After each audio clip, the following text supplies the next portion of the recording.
Okay, so there's a scene, there's a fight scene where I in a marketplace where I use a dead octopus as a nunchucker. So yeah, exactly. The series is known for its great martial arts. You guys seem to step it up from first season. It was amazing. Second season, we're like, how are they going to top it? And you guys top it. Third season. So this is being the third season. How did you guys make sure you added more adventure than you did the second season? Because that was just intense with the Baroness and all the Barons fighting finally. Right. So how are you topping it for this season? Well, first off, we're in the middle of a war. So Baron Chow and the Widow are in a war, which definitely ups the stakes, and we see the front lines of the war. And also by introducing Pilgrim and Cressida into this world, you're bringing in an entirely different sort of flavor than you've seen before, and that's allowed us to, really delve deeper into the Azra mythology and the sort of people with the dark eyes, and which has allowed us, I think, to have a lot of variety in the fighting. I mean, funny enough, the first conversation Daniel and I had about this season, which is how are we going to change up, how are we going to just mix up the fights, and what haven't we done yet?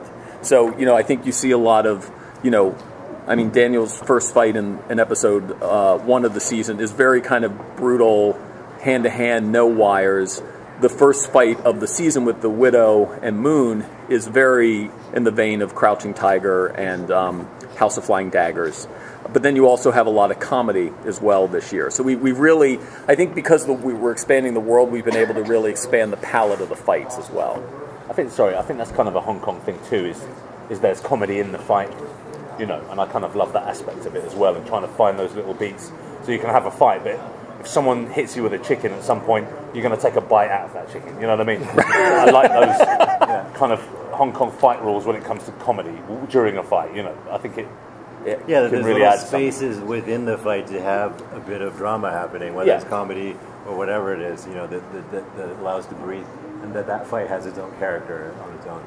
Is the nunchuck thing a spoiler? No, fish? You have it's a great. So there's there's a fight scene where I in a marketplace where I use a dead octopus as a nunchucker. Yeah, exactly. Those things, I kind of love that about it. And also the scale of our fights mean that we have a whole marketplace selling. One store sells fish, so you then use that I think that scale goes up too in season 3. Good. All right. Well, thanks, guys. I'll go again. Okay. So in season 2, Nathaniel Moon was an incredible character. Clipper, just like Sonny. Initially, I thought he was dead. What's the significance of bringing him back?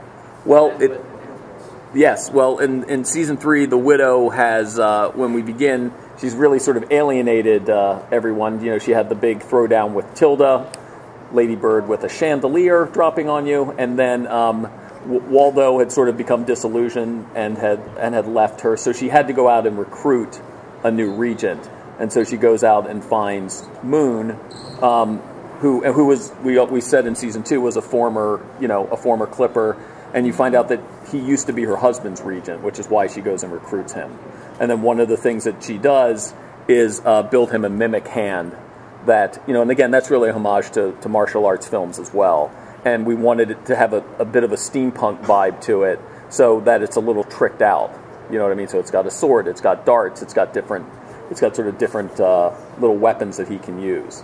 So, I think personally as well for me and Moon, and played by Sherman, is we had such a good time with him on the second season, and I think there are some people you meet during your time on a set who are not only talented and fucking nice as a person, but he works hard, and you said. So I think Sherman's been a lot of his career trying to make a break and to try and make it in this business, and it's difficult. So when you find out that he's coming back as a season regular, you think, yes, it literally couldn't have happened to a better person, because he fucking works hard, and he's good, and he's nice to be around, I'm just curious about one thing, and it's something on the show. With the Widow going on her rampage right now, with the act of desperation, it was explained in the opening prologue why there are no guns, but I've been kind of curious, who enforces that, and what's stopping somebody in an act of desperation from saying, if I don't bring out some heavy artillery, we're wiped out? Is how that law came into place ever going to be explored further? It's happening right now in the country. Yeah, exactly. So what happens today means that there are no guns in 500 years. No, but the idea was that in the mythology, it was 100 years ago when these barons sort of pulled the world out of the Dark Ages in this Foundation Treaty, and they banished guns. So you've had 100 years where people haven't seen a gun, haven't made a gun. They don't know what guns are. So that's really how it's, frankly, how we explain it in this world. There will come a time when that element of the show comes back into it. It's not something, frankly, you're really going to see this season. But the idea is, you're in a world that hasn't seen something for 100 years, and it's not like they have access to technology or to history books to even know what they were. So it's just a world. They don't know what a gun is.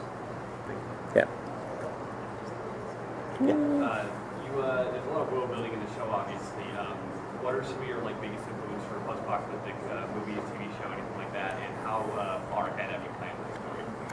Well, interestingly, I'll tell you what our influences weren't, which were not Mad Max, not Blade Runner, because that's basically, both of those movies came out in 1982, and they have influenced post-apocalyptic world building for the last 35, 40 years. So what we really tried to do was lean into more of, Sergio Leone, Chinese cinema, historical cinema, and Japanese samurai films. So I think that's why the world has a lot of color in it. That's why it's a dystopian future, and there's certainly no, electronics, but we wanted the world to have color. We didn't want to be Book of Eli. We didn't want to be, frankly, every other post-apocalyptic show that you see or movie. So, the widow has lost her way as, the savior to the disenfranchised. So, is someone going to pick up that mantle? Well, I would say the widow's trying to pick up that mantle. She's really trying to sort of get herself, back. I love your face. Yeah, here she's like, yeah, good luck with that. But I think she, and the things that she did in season 2, she's going to have to deal with. You know what I mean? And come to terms with them. So they're not things that we just that happened, and now we don't talk about it anymore. I mean, it's something that's very much dealt with. Yeah, and I think it continues to be an emotional struggle for her dealing with that. Yeah, no, exactly. So I think she's trying to get it back, because I think what Chow represents is so brazenly the old world that nobody wants, that I think it still gives the widow still looks like a better option than Chow. So we'll see. Lorraine, can you talk about your hand in creating Cressida, and what do you needed to know about the show to get up to speed fast and to jump right ahead? I watched the first 2 seasons back to back, and realized that I hadn't seen anything like this on television. And I've been wanting to get into this genre for the longest time, and all I ever get hired to play lawyers and doctors, and I really wanted to play dress up and wield swords and do sword play and fight and fly and all the extraordinary things I do in this season. So I was really thrilled to come on board, and I didn't have to do fight camp, which there's 3 weeks of fight camp at the beginning of every year. Yeah. And then I promptly came, and within the first week I was doing a fight. Exactly. Trial by fire. And realized that I really loved it. It's not as hard as it looked, and then it is really much harder than it looks. And so it's kind of like being in the sandbox with these guys. That's what it feels like. Yeah, so I'm sorry for asking again, but last season we saw the small stories that eventually all built up together. Because there's so many characters, new characters, and the other characters for previous, are we going to see the small build-ups of each storyline and then it comes all together, or are we all going to have it all together, with all of them together? The stories definitely, you're right about season 2. You had sort of the Sunny story, the Sunny Baji story, the Widow story, the Quinn story, and then they all kind of converge at the end. This season, we wanted those stories to crash into each other sooner. So you're going to see a lot more interaction between the characters. I remember even talking to Emily and saying, last year the majority of your scenes were with Tilda and with Waldo. and this season she's, interacting with a lot more characters, as is Baji, as is Sunny, Pilgrim and Cressida as well. So I think it's something we definitely wanted to see, a lot more, interconnectivity between the characters. And also what's great is you get to write scenes for characters who hadn't met each other after 2 seasons, which is also cool. Yep. Are we done with the monastery? We are not done with the monastery. Are we going to see what happened at the end with how they all came against them, against the master and everything? What the fallout from that was? Sorry, say that again? How they all came against the master at the end, that's how we left it off. Oh, yeah, we get back to the monastery story. Right. So, yeah, that's all I can say. Yes. I like how you guys cast these actors who have real martial arts background. So with season 1 and 2, you had Kun Lei as a guest star, and this season you have Louis Tan. Yeah. Can you tell us a bit about what you brought to the table? Well, it's just always, it is a lot easier when you have someone that can actually do all that stuff and they have that foundation already. So, of course we have the fight camp and we train people, but when someone comes to the table with that skill set, then it just makes it a lot easier, and then we can make even crazier stuff. Like I said earlier, we create the fights based on the strengths of each individual actor. And so if someone has a broad palette of tools like that, then it becomes much easier, much more fun for us to do something crazier with it. So Louis was a great act. It was great to have him on board and have that experience that he has, since a little kid learning martial arts, and then his family being in the film business, all that helps to create these fights. And he was really excited because he's finally getting to do it on a really cool show. Yeah. What are some of your personal preferences for Kung Fu, either in movies or just martial arts in general? Like what kind of personal preferences? Well, personally, I'm big on Bruce Lee and Jet Li, and obviously Enter the Dragon is a timeless classic. So just wondering what you guys think about it. Yeah, I'm kind of more in that realm where it's mostly Asian stuff. I'm not really a Chuck Norris fan, or Van Damme, or that kind of stuff. That era, like I grew up in that era, the '80s, martial arts American films. But really, what got my imagination going was the wuxia Chinese films, right? And I think that's the heavier influence on our show than let's say the American stuff. But mostly, Chinese and then maybe Japanese samurai stuff as well. So Quinn is dead. So is Vale.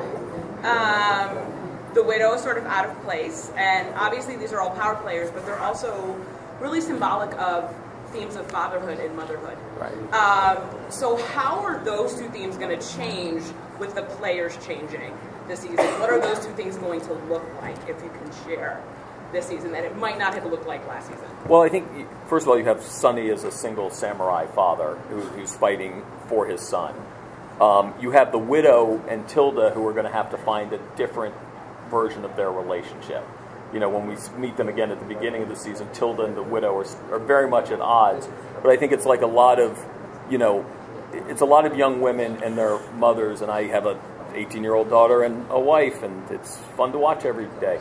But you get to see how that evolves, and how Tilda used to have this absolute sort of love and devotion for the widow, and the widow always had, thought she could control Tilda and tell her anything she wanted to, hear to kind of keep her in line. But now Tilda sees her mother in a different way, and they have to come back to each other in I think in a much more adult relationship than what they had before. And I think Tilda also, even though she lives in the Badlands, saw the world in a very black and white way, and she has to realize that some of the choices that you make are, morally gray. And frankly, Lydia helps her in that. Lydia's someone who's been in the Badlands forever. She's been at the top, she's been at the bottom, she's been a survivor, and she knows how the game is played. So I think that's something that'll play. So you have Tilda, who has these two, it's almost like the mother she hates at the moment, and like the cool aunt who she can turn to for advice.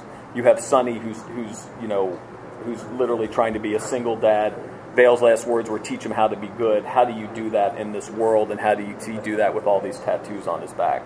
Then you have Pilgrim, who's come into the Badlands as a sort of fanatical religious figure, but he's sort of preaching a different kind of, way to that the world should be, and the idea that he's the shepherd and this is his flock, and he and Cressida are sort of inviting people in. Like, if you want to get away from these barons where you guys are basically cannon fodder for these powerful people, we'll come to us, and we're going to build something new together that deals more in faith. And we'll start to see how MK gets seduced by that. MK, who has always been looking for some sort of father figure who's been abandoned and lied to at various points in the show, and how he gets drawn into that world. So I think there's a lot of, and then you have Louis Tan, who plays Gaius Chow, who is Baron Chow's black sheep abolitionist brother, who, she's basically kept in a cage for many years, and how he escapes, and then what is his relationship to his family when you're that person and your family has that kind of history. So I think there's definitely a lot of parents and as opposed to mothers and daughters, fathers and sons, it's really parents and children, and I think even Tilda says it, which is prescient, which is how do we, if we want to change the world, we have to stop the cycle of violence that we're in, and not repeat the mistakes of the older generation. So I think there's a lot of those things running through it this year. We have time for one more question. In the red? For Lorraine, coming from a show like Orange is the New Black, where it's women, it's just women, pretty much, and a show like coming to a show like The Badlands, which I think a lot of the women are kind of the power players on that show. When you get a script now that doesn't have such strong female characters, like what's your reaction to that? Are you? I send them back to my agent. Yeah. I'm so not interested in those anymore, and I'm also not interested in playing. I've gotten very, very spoiled. I'm not interested in women who are archetypal and only represent one thing. I want dimension and complexity and interesting, unpredictable women. I like the danger of unpredictability. Yeah. And spontaneity. And Lorraine's amazing in the season. I think what's great about her and Babu and Nick, when he came too, it's like you got to come into this world and be ready to play, and just feel like you're in it. I remember, when Lorraine, when she shot her first scenes with Babu, and I felt like, what? Yes, she snapped into this world because she came to play. We tried to write a character with real agency, so that she was strong. But strong in a different way than you'd seen, and again, also we didn't want to do another version of the Widow, another version of Chow. It's like, what can she bring to this world? And we developed a whole, Azarian language, which Lorraine learned. And the Jozanu. Yes, there you go. No idea what you said. So I think that's the thing too, is when everybody comes to do the show, they really are all in, and I think it's. So, and I think that's frankly the appeal of our show, because you're like, how would you like to uproot yourself and move to Ireland? So it's just like, if we didn't do something interesting, I don't think we would get actors of this caliber. So, and I think that's, and we're really grateful that they're in the show and just help us to keep expanding this story. So thank you guys. I think, to be fair though, I think when the part of the, for me anyway, part of the allure is that I think Alan Miles are very good at giving you a bit of ownership over your character, at the very least. Very much. So I think once you have that, then why wouldn't you be all in? Because that's up to you. What comes out is up to you. What you put in is what you see on screen. So to not do that seems silly, and you don't often get that. Where someone says, "What do you want to do? Is the script all right? What would your character say?" You know what I mean? It's kind of rare and great to do, and I think it gets a lot of good stuff out of people because they give a shit. They're not afraid of the hard questions, because you shoot them out some really tough questions and you get, let's think about that, I'll be right back. And they come back and the answers are terrific, something that you can take and run with. That's been really exciting. Thank you guys so much. Thank you. Thank you. Thank you.